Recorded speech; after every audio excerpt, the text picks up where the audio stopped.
Okay. Hmm. So we got page 185, and so we read the last thing we read was this thing about the four classes of virtues, I think. So then it has become clear that there are four classes of virtue. Those of the intellect, which act as paradigms and are intimately connected with its essence. Those of the soul that has already turned its gaze toward intellect and is filled with it. Those of the human soul that is purifying itself and that has been purified from the body and its non-rational passions. And those of the human soul that is imposing order on the human being by assigning measures to the non-rational element and bringing about moderation of the passions. So yeah, we finished last time by seeing how, in what sense, the virtues of intellect were really paradigms for the other kinds of virtue, that actually the contemplative virtues, it's not that they're copies of the ones in intellect, they're actually the soul assimilating itself to those. Right? Um, so okay, so now we can start from whoever possesses the superior virtues. Okay. So now we have to discuss about, I'm not sure. Whoever possesses the superior virtues, we may note, also necessarily possesses the lower ones. Is this also true for the fourth one? That's where I was kind of think. The paradigmatic, or like nobody possesses them, or not sure. Right, just read to the end of the paragraph and Okay. then we'll talk. But the converse is not the case. Okay. On the other hand, he who possesses the superior virtues will not, by reason of the fact that he possesses also the lower ones, conduct himself primarily in accordance with the lower ones, but will only do so in response to the circumstances that confront him in the realm of generation. For the objective that they are aiming at are different, as has been said, and generically distinct. Okay. So the question you raise about the ones of intellect is good because it's not clear, rather, it seems that no one actually has them. Right, it's not something that human beings have at any rate. It's proper to intellect itself. And and so since he says that you only use the lower ones in with regard to the circumstances of generation, then it would seem that it's not the case for that one. And it only has the lower ones at all, only in the sense that an original possesses its copies, right?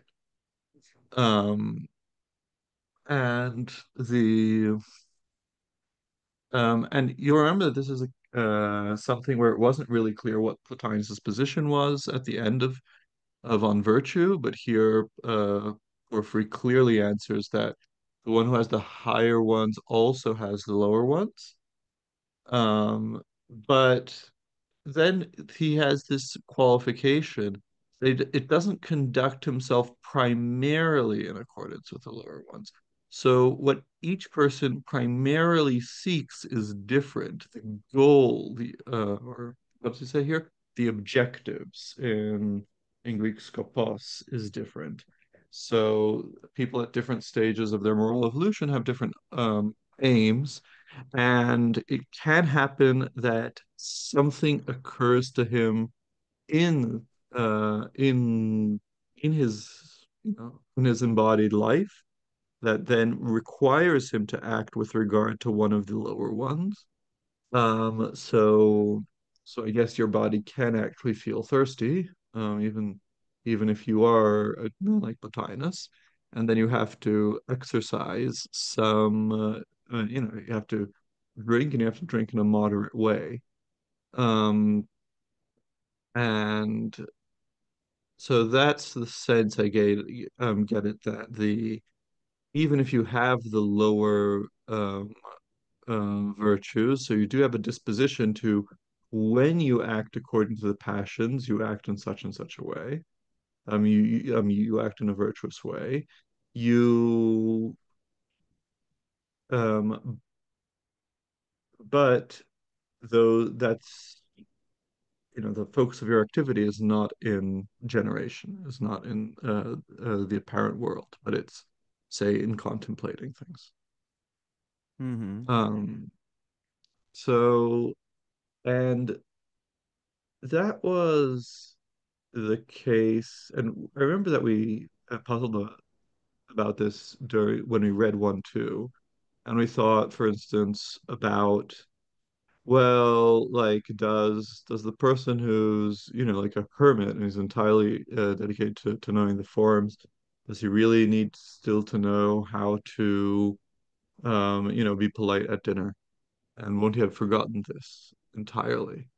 Um, and I guess from what we've been saying the past few classes, we can see how he might still have that because, I mean, he might be gauche, he might not act according to the social norms, but he he won't drink to excess because he, as we saw, the drinking to excess, so lacking even political moderation, is implies that you are no longer in control, but your body is in control. And if you have already, for instance, the purificatory moderation, so you don't even listen to the body, then a fortiori, the body will also never take control. And so in that sense, the higher virtue implies the lower one as well. Um, and and so I think Porphyry has clearly answered this question about Hmm. whether the higher person also has the lower uh, virtue. We also talked to I think we also addressed this previously when we were asking about like, isn't the hermit like who refuses to join the army when there's conscription, isn't he being a coward?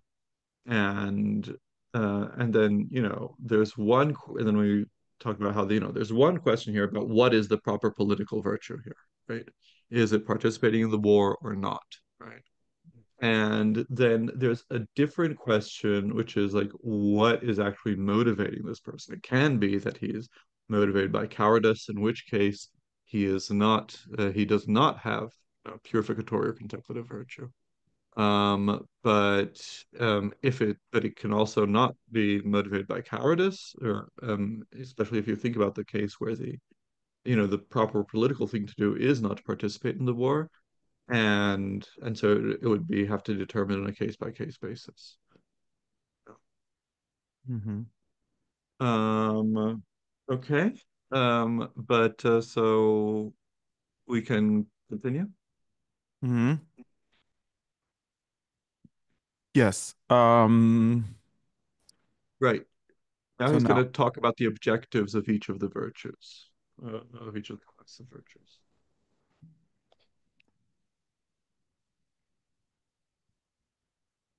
right, he said that the problem is that it's a they have different.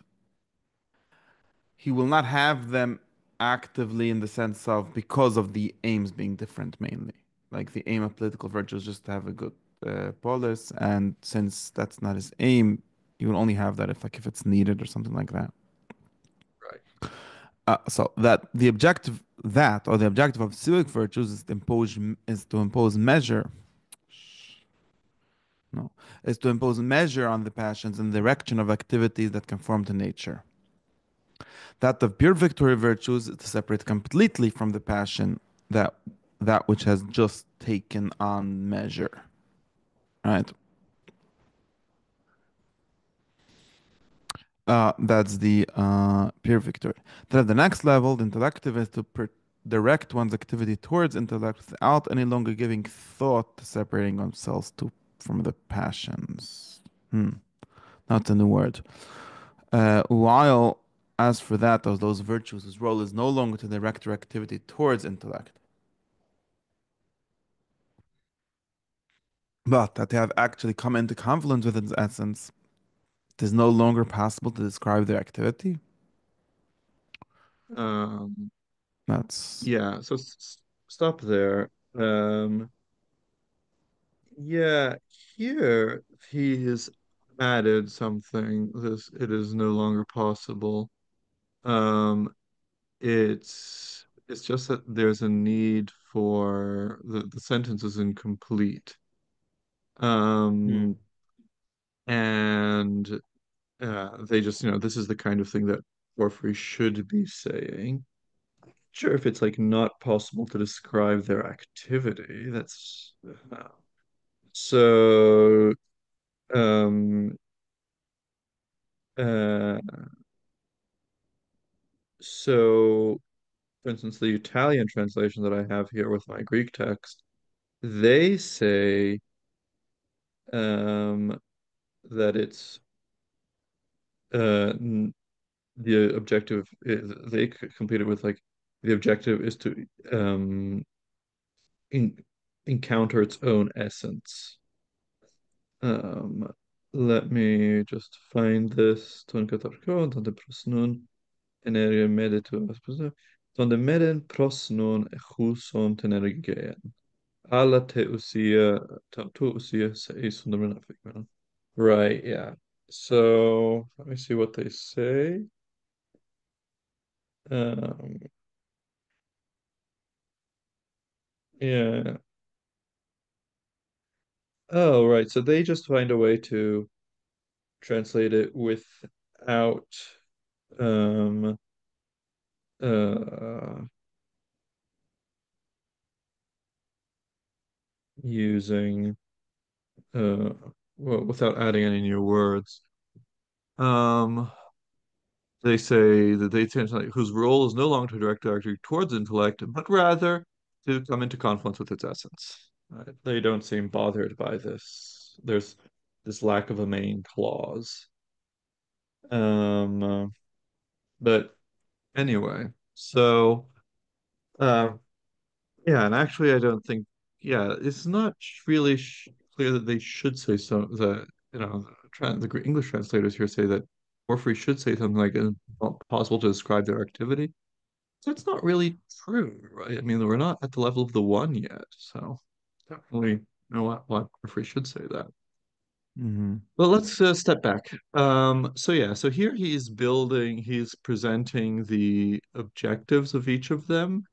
And he's clearly, I guess, in order to show that the higher includes the lower, he's wanting to sh he's really relating each one to the last one and saying that, it's somehow overcoming it. So the civic virtues, they impose measure, and so that means that it's still it's in the soul body composite, it's the soul that's the determining agent. And then the purificatory ones is to separate completely from the passion that was just taken on measure, so that it's no longer even the soul body composite that acts, but just the soul. And that of the next level is to direct oneself towards intellect without any longer giving thought to separating oneself from the passions. So the point is no longer to act on one's own, but to act together or under or participating in what intellect does. And then the top one, which would be intellect, would just be to be itself, right?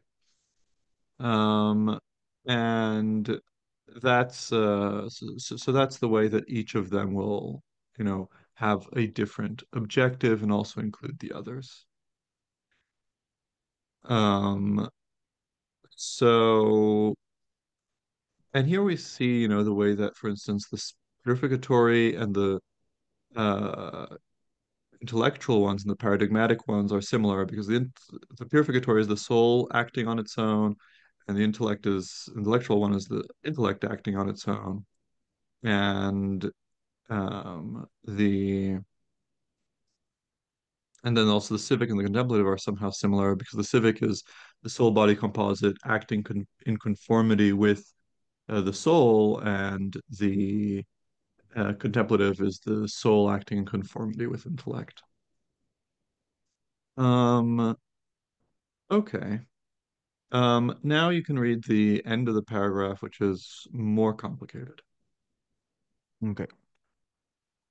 For this reason, then, he who acts in accordance with the practical virtues is agreed to be a good human being. He who acts in accordance with the pure ones is a daimonic human being, or even a good daimon.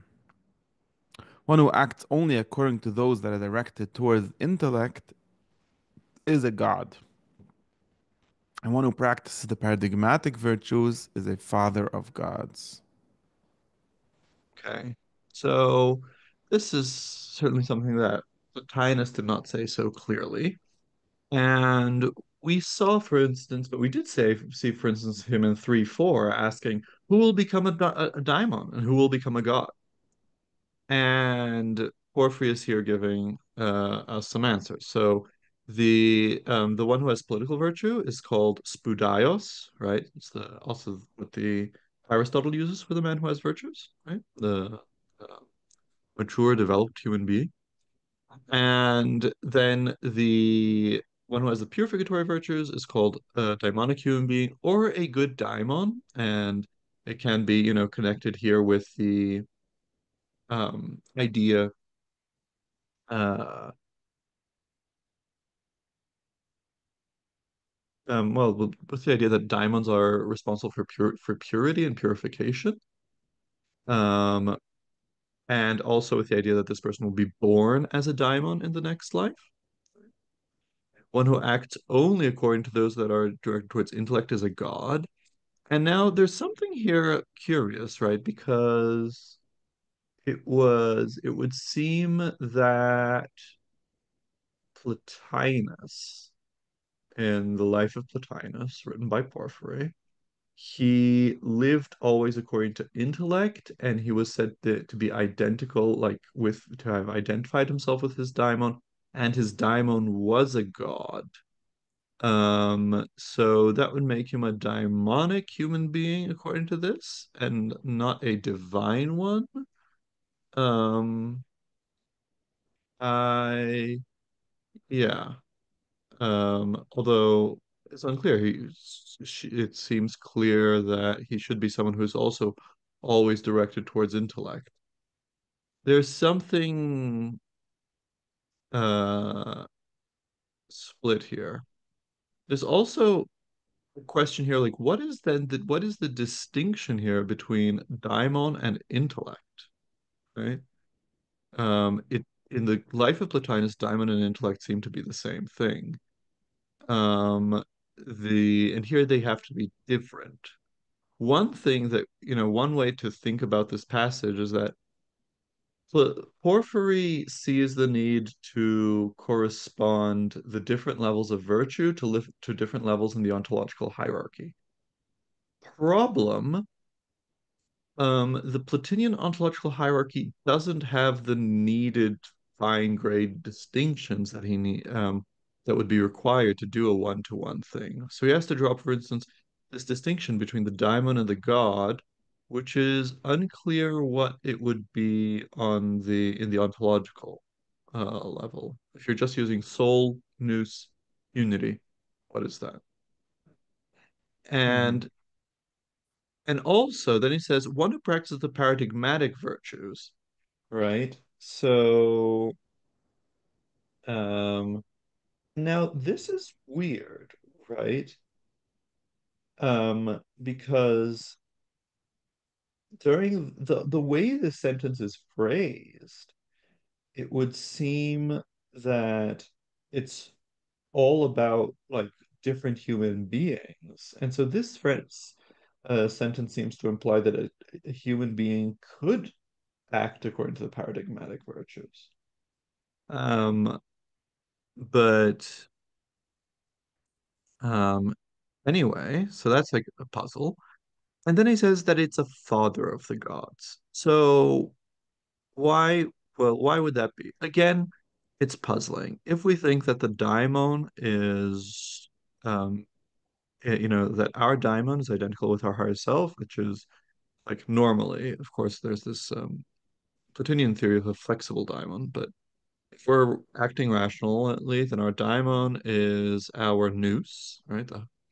The part of us that is constantly contemplating. Then that's a nous, and then but then intellect, of course, is nous as well, and that's the person who's acting according to the contemplative virtues, assimilating themselves to nous. And now the person who just does what nous does is then also going to be nous. So. This is the problem that there's not enough ontological levels here for these distinctions.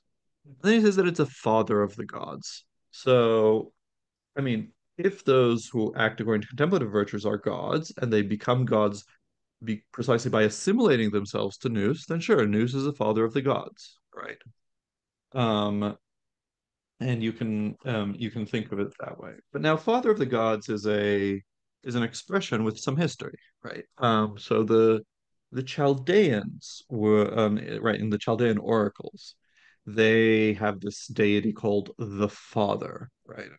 And you could imply he's father of the gods. Some people think that Porphyry is influenced by that use and is interpreting that father as intellect that is the source of the other gods.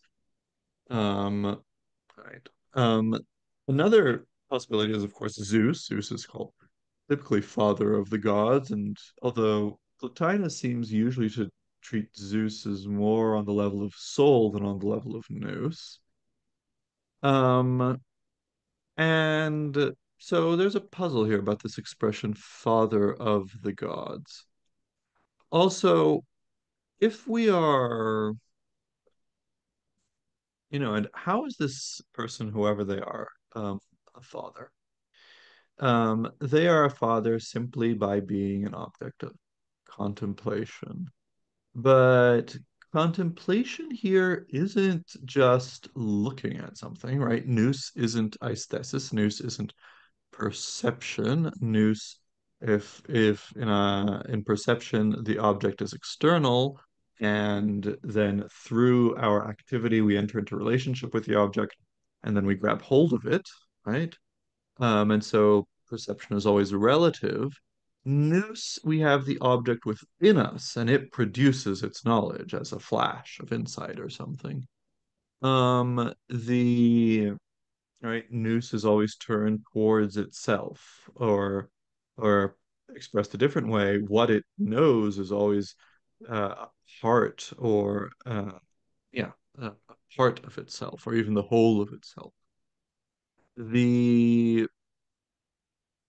so if we're interpreting this as the way of like if we're interpreting this thinking that Porphyry might be pointing to the possibility that a human being could be this, I think one way of thinking about this is actually that a father of the gods is someone like Plato, because it's not just that Plato, was a perfect philosopher and he knew the true structure of reality, yada yada yada. No, his texts, by studying his texts and by reconstructing, but the what those texts mean, by treating them as scriptures, like there's no word that's out of place here, um and anyway, every word here has meaning, every choice in the text has meaning, and it's not just that they have any meaning, they have meaning of true reality. So through this practice of interpreting these texts and reconstructing the implied theology in yourself, um, you also, you become a god. You direct yourself entirely towards intellect. So that might be a way of thinking about what this father of the gods would mean and what it would mean for it to be paradigmatic virtue. It's not just that these people are, human models.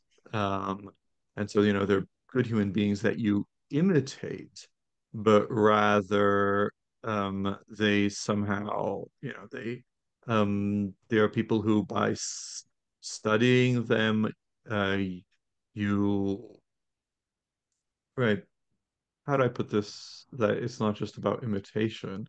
It's not just about imitation because it's not about uh, assimilating yourself to certain external features of that person, and or not even to assimilating yourself to like some features and not others, but rather that they become an occasion for your self-transformation by paying attention to everything about them. that's a bit much. Oh, there's a final version of Father of the Gods that can also be applied, which is so then the demiurge is called like in the Timaeus, the demiurge is called Father and Maker of the universe.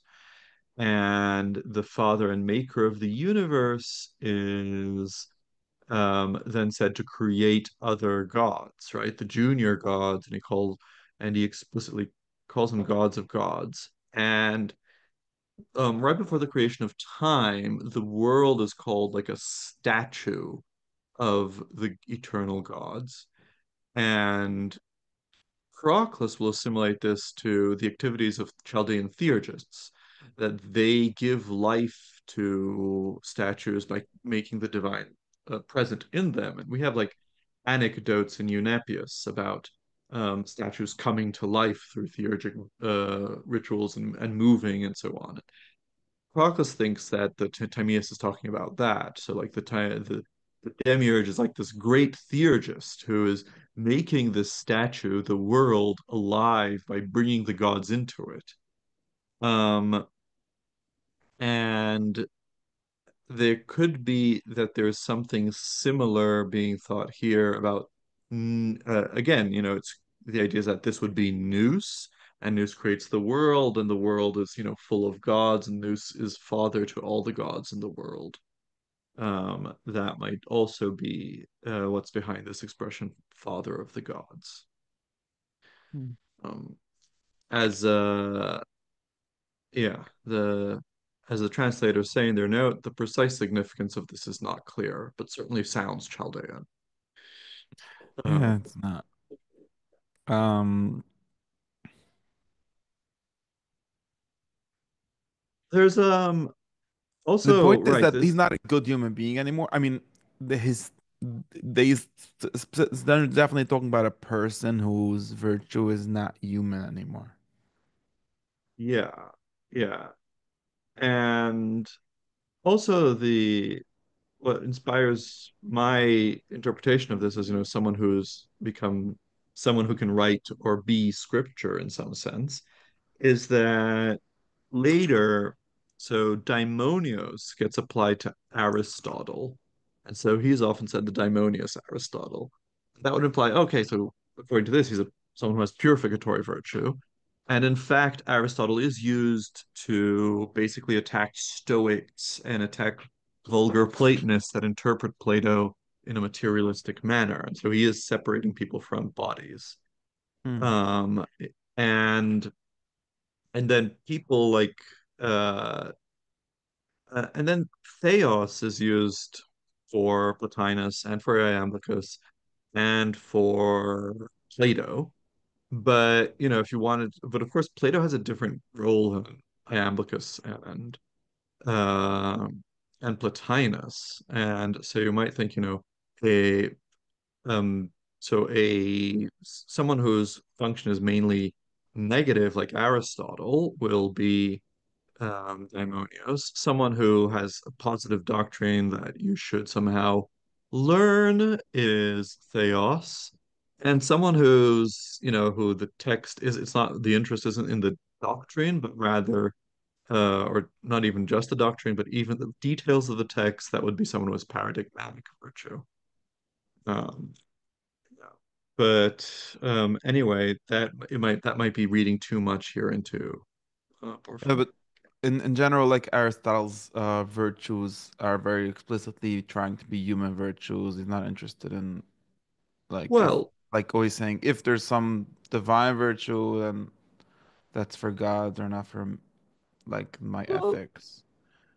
And there no, is but he like does a also thing where he says say, that if something if like there's a famous thing where he says that like if a truly perfect person would be a god, but there's no such people, or like a truly perfectly bad person would be a beast, something like that.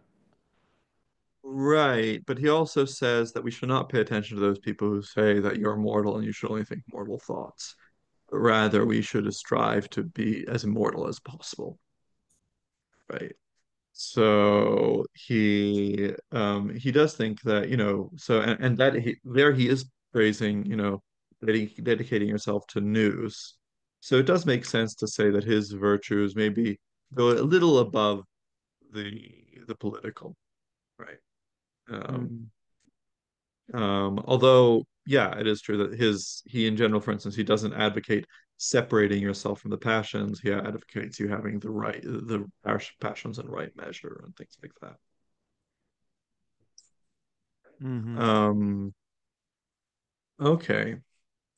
Um, now, I see. It says, I don't remember. This is the beginning of book seven. Okay, I'm gonna have to see. Maybe he's trying to interpret divine people as like a metaphor for like superhumanly good or something. yeah. There are, and like this thing about people becoming gods is actually something. Yeah,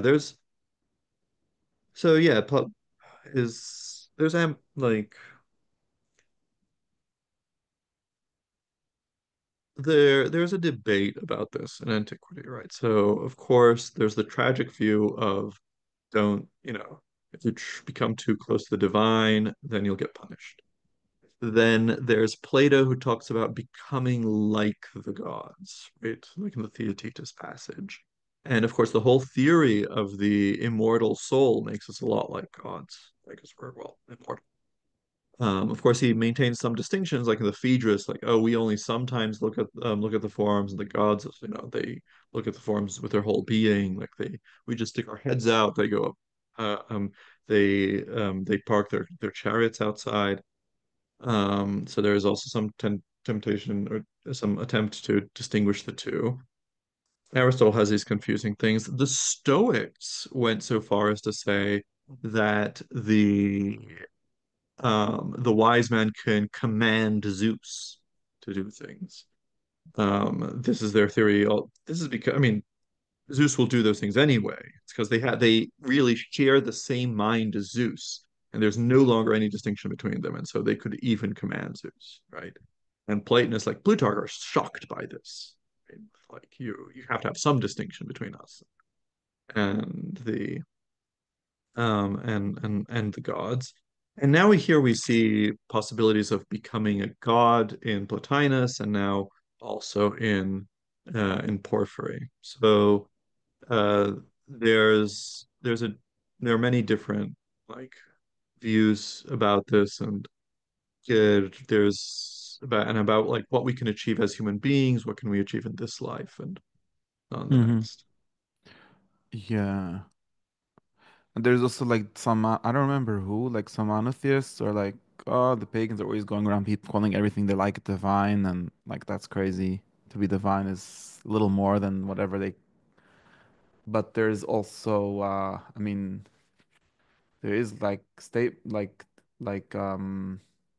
titles like Ish Elohim or the man of God or divine man, depending on how you read it, um, which are said of human beings. So, Right. And like the Christians, for instance, they will on the one hand, yeah, they think anything is a God, but they also say, yeah, God became man, so man can become God.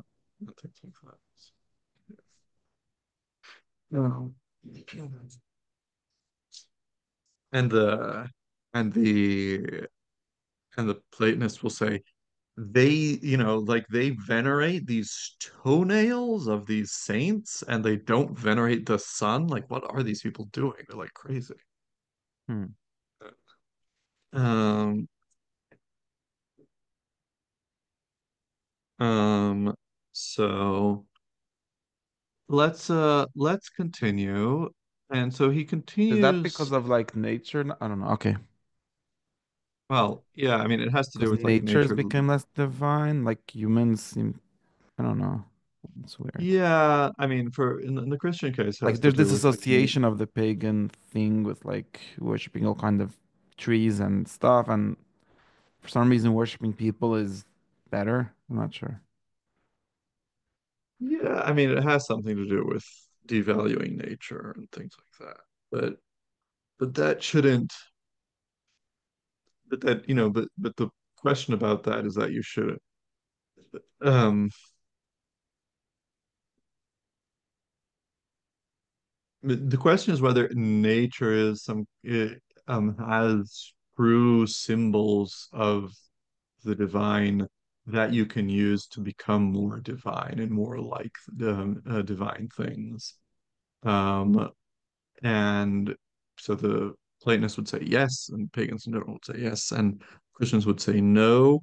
And the reason for that, and but it's not because the Christians don't think that nature is divine and the pagans do think it is, something like that, you know. It's because nature is broken or something. Yeah, and there's a better nature coming, right? There's the second Mm. world that's coming. And this nature is broken, and the gods that rule it are actually demons, right? You can probably say demons now. Ideas like this. Uh, Hmm. Because people like uh Baal Shem Tov will definitely say things like, yeah, a tree is at least God's toenail or something. But then they get stuck with like their problems. But yeah, yeah. they sometimes get into opposite things. Like, okay, so if a tree is divine, then why isn't a priest of the wrong religion divine or something like that? And this is like a question that he explicitly asks and doesn't like kind of answer. Yeah, there's what does I say? Yeah, there's stuff about like and especially like the Christians think that death is part of the natural world as we know it, but it's not part of how the world as God wants it to be. And Mm. insofar as all these natural cycles are connected with death, like dying and being born again, they see that as proof that it's either, it's affected by sin, or it's just the provisional world. The true world is the world to come, things like that. And then trees won't die either. Is that the thought? There, there are views that the trees won't die. There are views that there won't be trees. Okay. Um, right, because there's a tree of right, there's a tree of life. There's supposed to be a tree of life there. So, wow. Yeah. Maybe it's okay. It all started Um, with a tree. Yeah. Okay. So that's why. Like on the other hand, there's like maybe this is the other. I'm just like because trees are like too universal. Like nowadays, all the like like the what's his name, the guy from Concord. They were all about like nature mysticism Emerson, and yeah, and like as an alternative to a church. Like a church is trees built into buildings, which is bad. We should just worship the trees by themselves or something. right? Yeah, and like and Milton makes like the as Adam and Eve worshiping the tree. I don't know if this is after or just before the fall, but yeah. Um, And so in Paradise Lost, so he makes like tree worship the original worship, like the original idolatry. But, yeah, I guess it's just after the fall. Um, okay, let's Okay. continue. So now he's done his general view of the virtues. Now he's going to focus a bit on the purificatory virtues because he thinks we can have them in this life and they're more, they need some clarification. Okay, we should therefore direct our attention most of all to the purificatory virtues, basing ourselves on the reflection that the attainment of these is possible in this life, and that it is through these that an ascent may be made to the more august levels. We must therefore consider up to what point and in what degree it is possible to receive purification. For it involves, after all, a separation from the body and from the non rational motion provoked from passions. We must state how this would come about and up to what point. So he is saying, okay, so there's these, I mean, he didn't, there's civic virtues, which I guess are just like taken for granted. Yeah. You should have learned them in grade school or something already. And now we should focus on the purificatory virtues because there are higher virtues, but those are not possible in this life. Or Yeah. Well, he doesn't say that that they're not possible. He says these that at least these are certainly possible, I guess. Um, so because it seems like I think the contemplative virtues he thinks that you should be possible in this life as well. I mean, it's Um, also like they're or also really like the counterpart of the purification, which we said doesn't really make um, sense without that. without them, or it can be like maybe the idea is that the purification only ends with death, really, right? And so you only really become a free, separate soul when you die. And so like that's the last great purificatory rite. So that's the idea. So like you might be able to be a very contemplative person in this life, you might be able to be like Plotinus, but Plotinus became an even better philosopher after he died, right? Hmm. So this is the most important to focus on here. Yeah. Um, okay, now for a start, it is as it were the foundation and underpinning of purification to recognize that one is a soul bound down in an alien entity of a quite distinct nature. That's the first step, I guess. Right.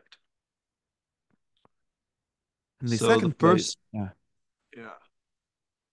So the first step is to, is like to go through um, the arguments of the Alcibiades, right? Recognize that you are a soul, merely, right? And that you're connected to this body, which is something distinct from you. Uh, yeah. So the first step is self-knowledge. Hmm. In the second place, taking start from this conviction, one should gather oneself together from the body, even as it were in a local sense, like not being in the same place, not being all spread out in the body, but at any rate, adopting an attitude of complete disaffection with respect to the body. Right. What is this local sense? Um, the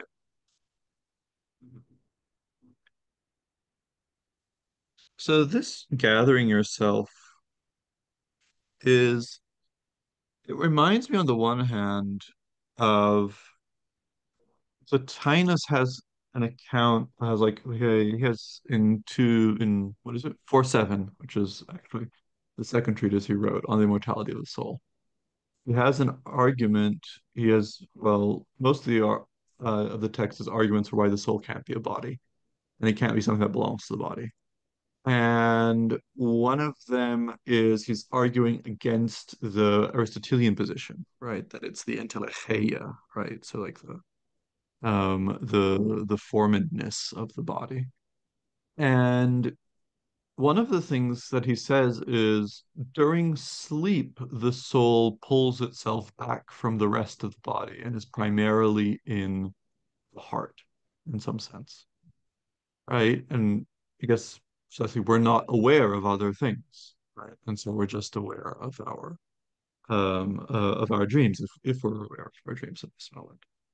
And, and so there was some theory of pulling yourself back literally locally in some sense. Um, and and Plotinus also uses the example of the seed, right? That like the whole soul has to be there in the seed, and it's also um and then it grows into a whole human being or into a whole tree. And then and this is to show that there's nothing connected with extension in the soul. If it can be in the tiny thing and in the big thing, there's no space it takes. Um, so the pulling itself back, even in a local sense, can be something like, you know, not paying so much attention to your extremities to what your senses are telling you. Um, that's um, that's the way um, I w I might see it. Hmm. Um, It's something like it could be like a kind, like, I don't know, like if it wouldn't start dying, right? It's not like your legs will no, stop working. yeah, It's so yeah, is it like an imaginative kind of thing? Like the opposite of a body scan meditation. Instead of focusing on the whole body, stop focusing on the whole body. yeah, yeah. I think it's something like that. Although I'm not sure what this like the whole body meditation that focuses on all your sensations. Insofar as when you're doing that, you're not paying attention anymore to the objects of your sensations. You're just paying attention to your sensations. You're in some sense pulling back already, Hmm. right? Um, and so Yeah, I've and read like Sufi meditations that go like something like be entirely in your heart or something like that, where there's some hidden space. right, yeah, and it's not that you die, it's more like that you sleep, right? And because that's like the actual medical analogy when people say this, pull yourself back to your heart, there's an actual like medical theory they're thinking of. Um, and um, okay, but as he says, it's just as it were, it's hoyon. Um, right. But at any rate, adopting an attitude of complete disaffection with respect to the body. Um, and the disaffection here is apathos. So again, it's um, you're not taking your passions as indications of whether things are good or bad, right? So of course you still feel pain if someone hits you, and you still feel sweetness if you have honey, but you don't take those as indications that this is good or this is bad. Hmm. Yeah, Mhm. again, if we were like to like this like modern meditation language, we say something like I forgot they had a word for it. Like it can hurt, but it's not pain, or pain and not hurt, or something like that. I forgot. Oh yeah, okay. I forgot. That's not like philosophical, like something like I forgot the words.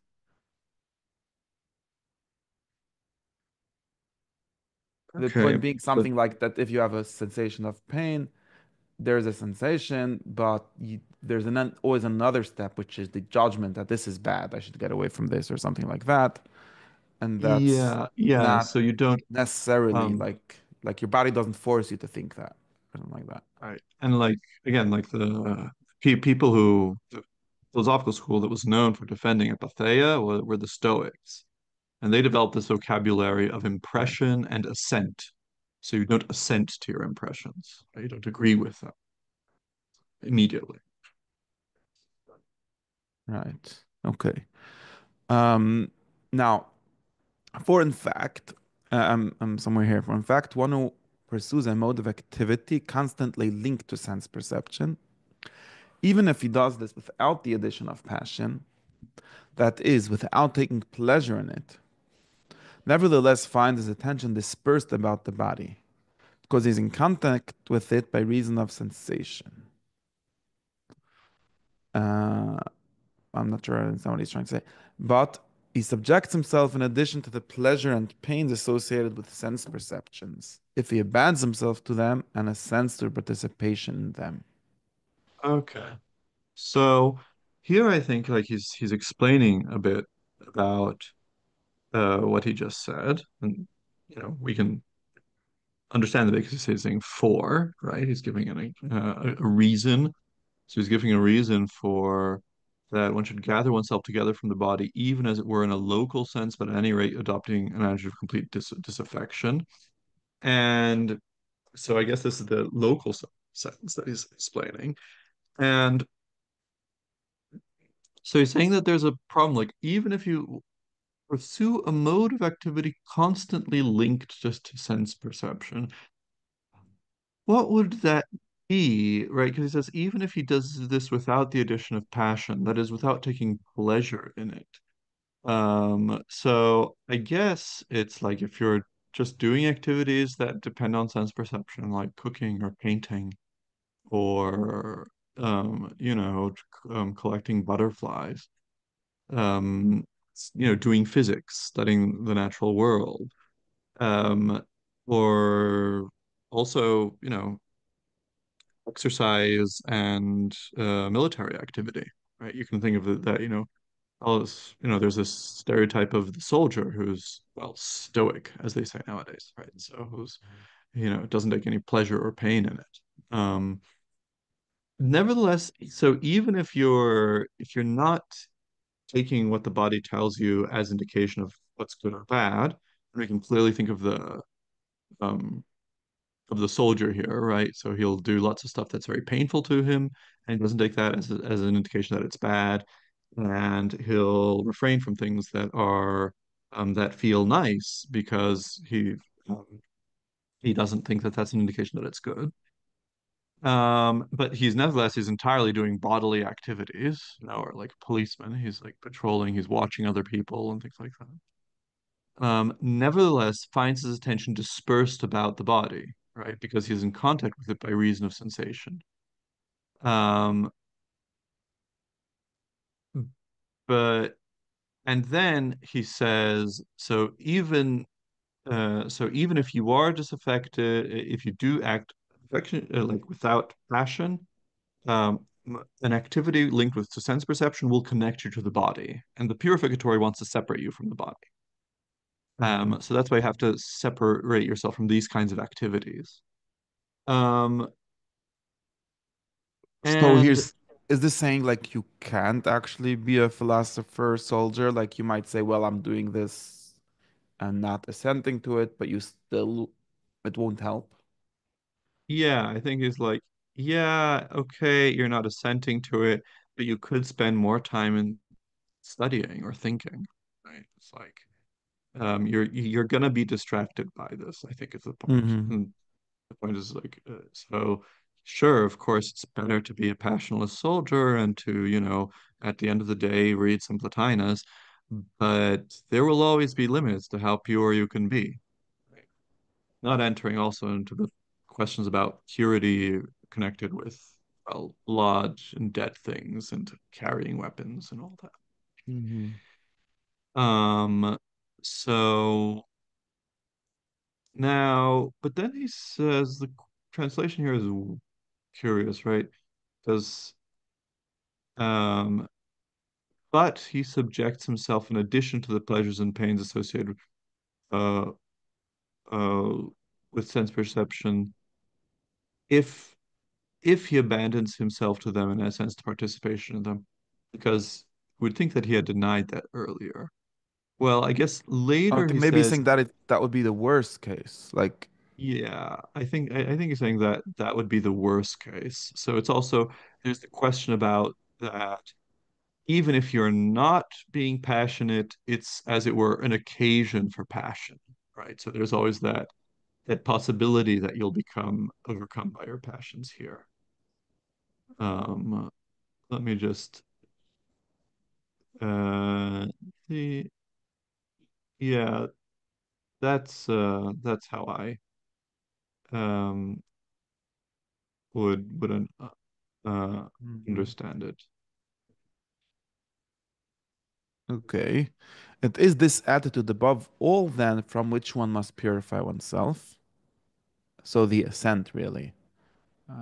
And this Hmm. should come about on condition that one confine oneself to taking on board those sensations of pleasure that are necessary simply for the purpose of healing or the relief of discomfort, in order that one's activities may not be interfered with.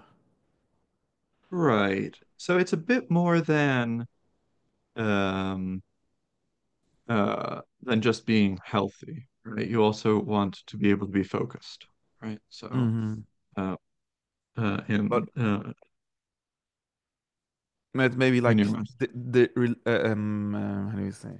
Relating to it as if it's like a medicine, like Yeah. So it's like that thing about they say like the right amount to pay people is that they don't have to pay is that they don't need to think about money.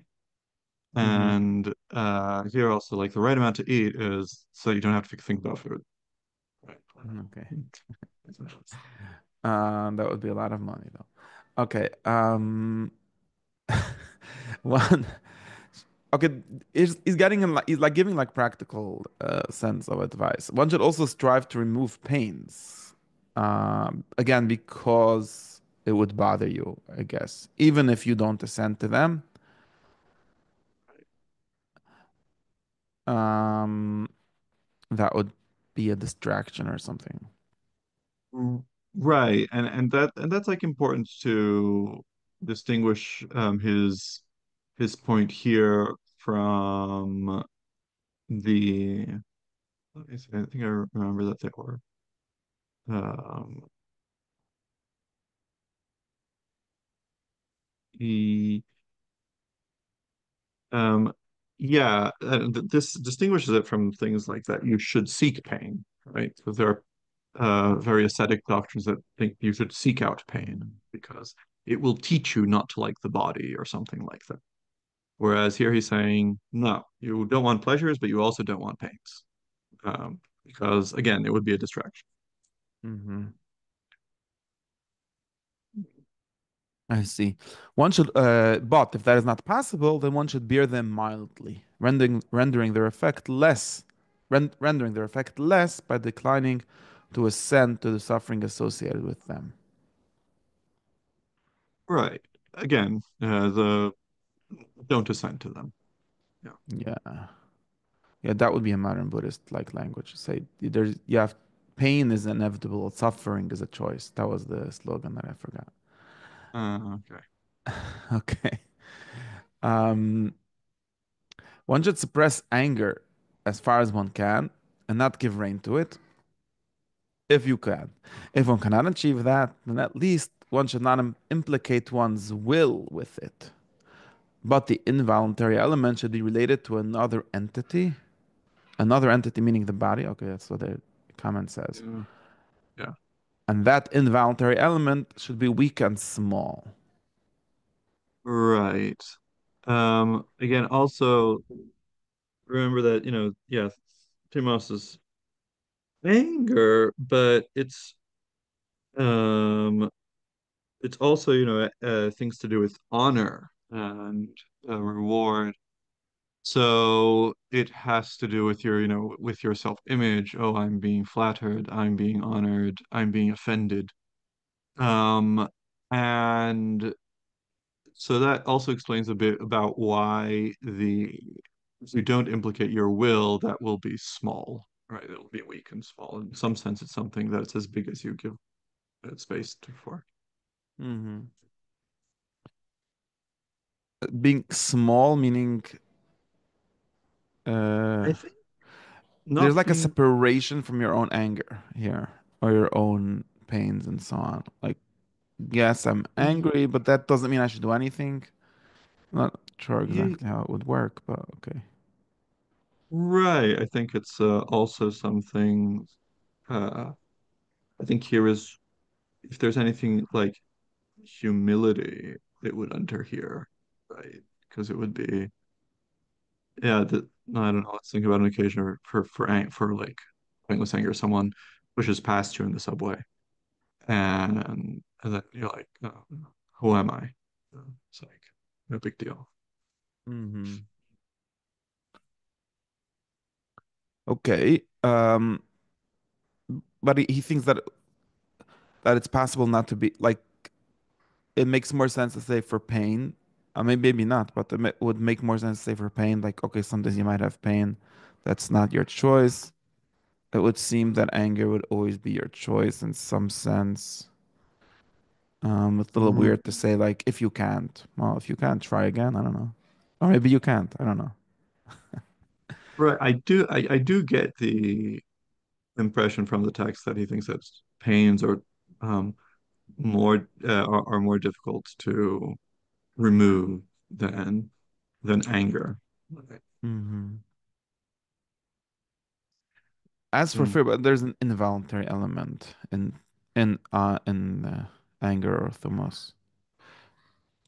Yeah, I think that probably has to do with your past and your upbringing. Hmm. And there's also, of course, there was medical theories about anger, right? Like anger is boiling blood, things. So, Okay.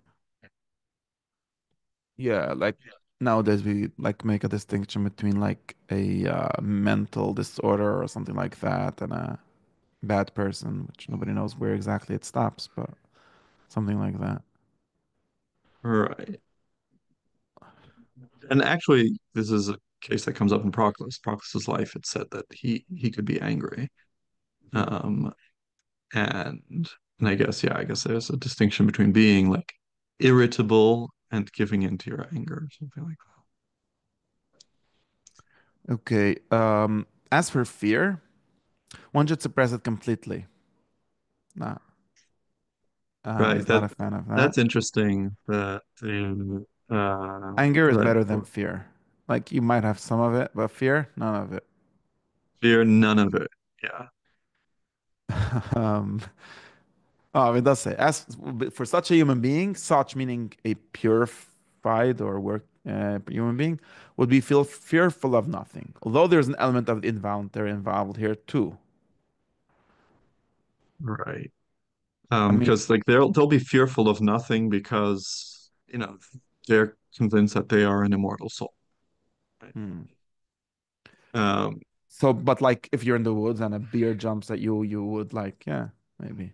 they'll flinch, right, of course. And you will you will try to avoid being killed because those that pain and that process will keep you from uh continuing to contemplate.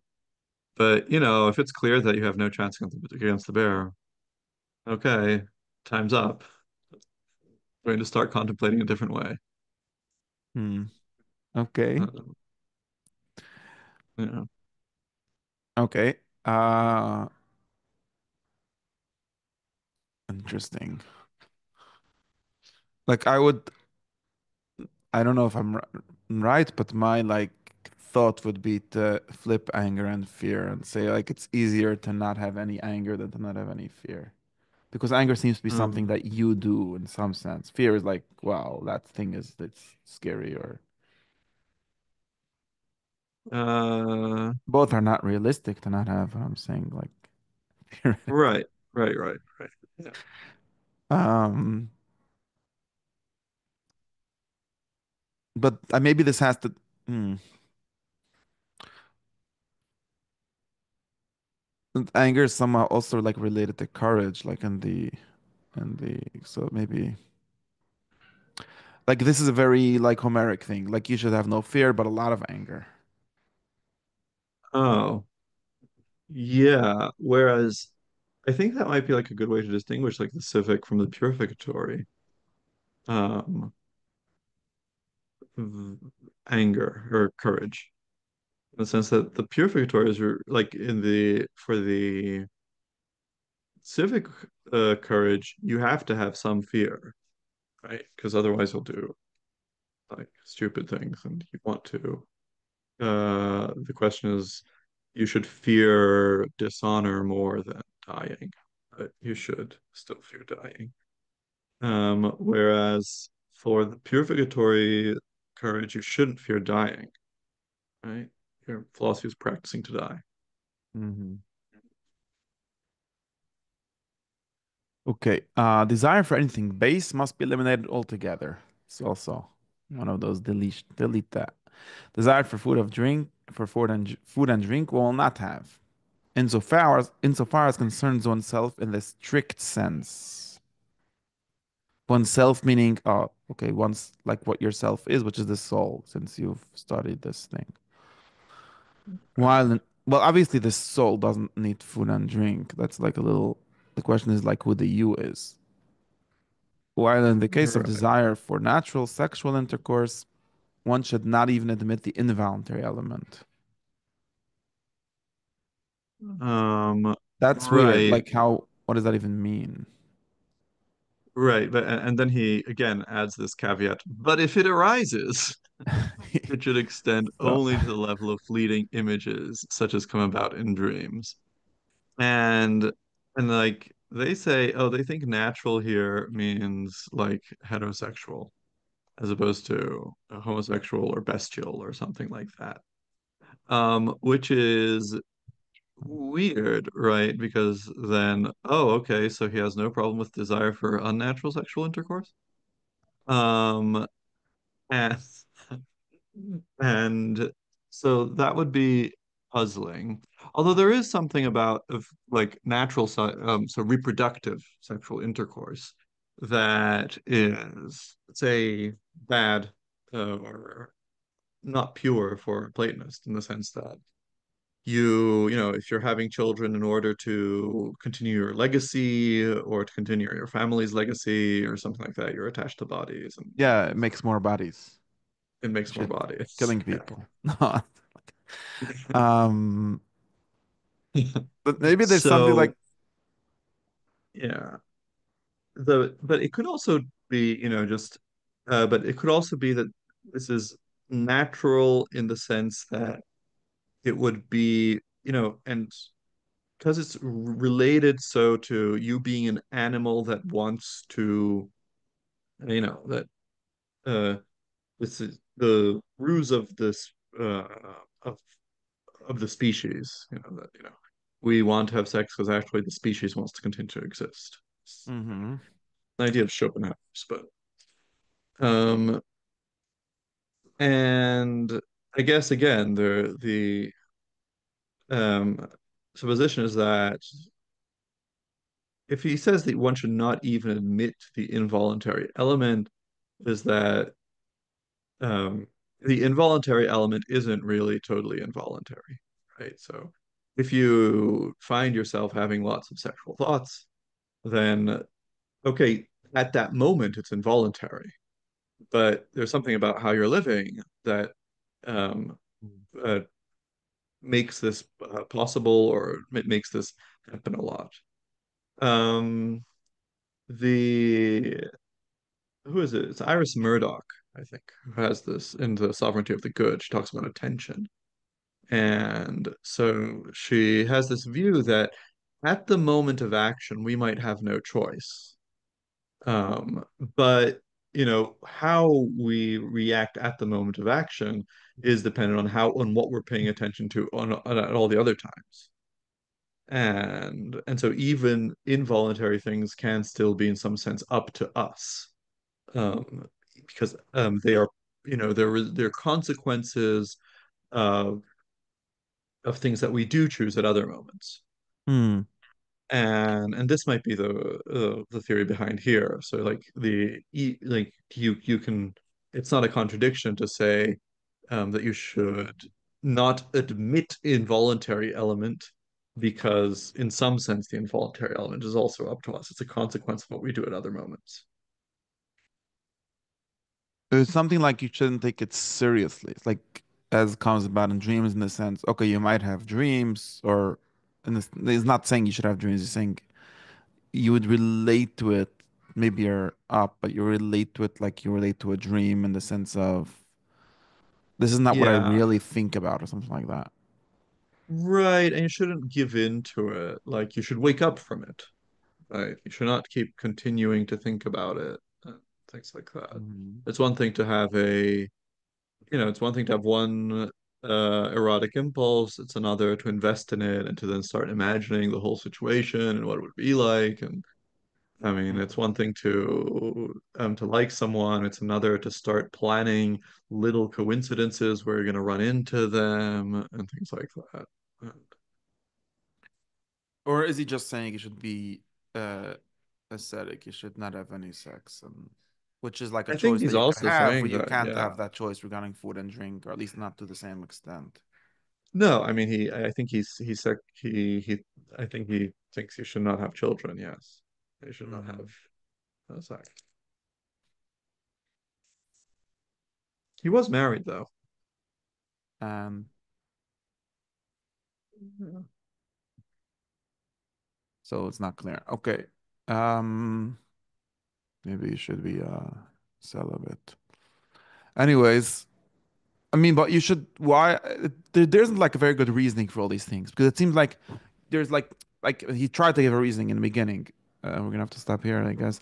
Like there's two theories of like asceticism or celibacy or all these kind of things. Like one is like, well, the main thing is that you don't identify your soul with it or you're good with it, and then you can basically do whatever you want, which you don't really want, but whatever, or whatever feels good or whatever it is, because it's not because your soul is separate, precisely because your soul is separate, and it's not you, but you might as well enjoy life.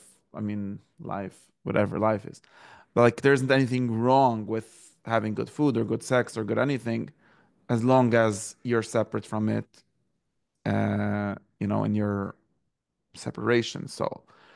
But then he made the argument, well, even if you do that, then just doing it, just like, no, you can't. You can't like have this like inner separation from what you're doing, because then you would get dissipated into it. You would that was his language, right? You would like become Right. ungathered. And And then he goes on to like make all these distinctions, like, well, in this you should do that way, and this you should do that way, right. and And and the argument also against just separating yourself is um is it goes back to the argument for why you need also contemplative virtue, right? Because so you shouldn't be paying attention to all these bodily things. You should be doing dialectics and studying the forms and trying to be and trying to understand what things are. And why? Because you're not inherently good. So separating yourself like from these things and then like just saying, oh, it doesn't affect who I am, but I enjoy all these nice restaurants and all this nice sex. And he says, but you're not like you're just an image of whatever you're doing. So if you Mhm. want to be good, you have to do and pay attention to the good things, the forms. And you can't just just separate yourself from the bad things and think that you've become a good person. Right. So that's part of he hasn't repeated that point here, but I think that's also in the background of why he doesn't of why he's saying, you should be properly ascetic in the sense of just eating and drinking as little as possible and not having sex and things like that. So then these distinctions become mostly of necessity. Like there's an extent to which it's possible to not eat, and there's a different extent to which it's possible to not have anger, and so on. The problem with necessity is that it's not like only physical necessity. You need also whatever we would call emotional health or things like that, and then it becomes complicated. Right. And this all these limits also point to why he thinks that why he prefaced this by saying you can obtain this in this life. Right? Because if it's a you know if a if being completely purified um is a requirement for really acting according to contemplative virtue, then of course all these caveats of as far as possible, have to be overcome by death. Hmm. Um, but on the Okay. other hand, as I said, you really need to. It's only because you're aiming towards contemplative virtue beyond just separating yourself that you really have to be ascetic, and you just don't have to just mentally separate yourself from things. Okay. Okay, so next Okay. week. Stop. Okay. I hope, yeah. Yeah, Let you know. great. Okay. Okay, have a good one. Bye. Thank you.